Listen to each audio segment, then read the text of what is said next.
Good evening and welcome to the Business Day. I'm Andrea Chisholm.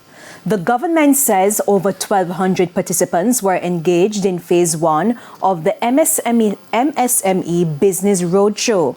In the 2025-2026 throne speech, Custos of Kingston Stedman Fuller said the initiative spearheaded by the Ministry of Industry and Commerce also provided businesses with grant funding. He also provided an update on the Productive Inputs Relief Program, which targets manufacturers. In manufacturing, the government provided $78.9 billion to duty relief.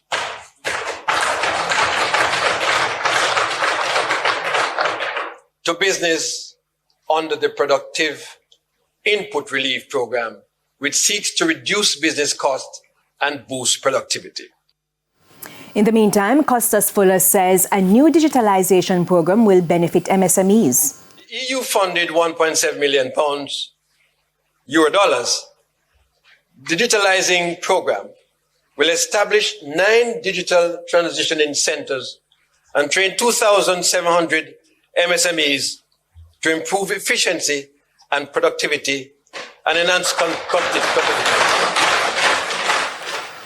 To the stock market now, the JSE index advanced by 933 points to close at 330,269 points. The junior market index declined by 6 points to close at 3,698 points. 47 shares gained today, including JPS 7%, Cygnus Credit Investments 8%, Preference Shares, Lasco Manufacturing, Epley Carbon Property Fund, and Proven Group US dollar shares.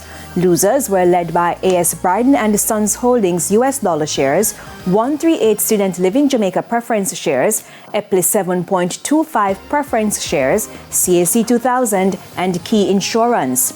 26 stocks traded firm.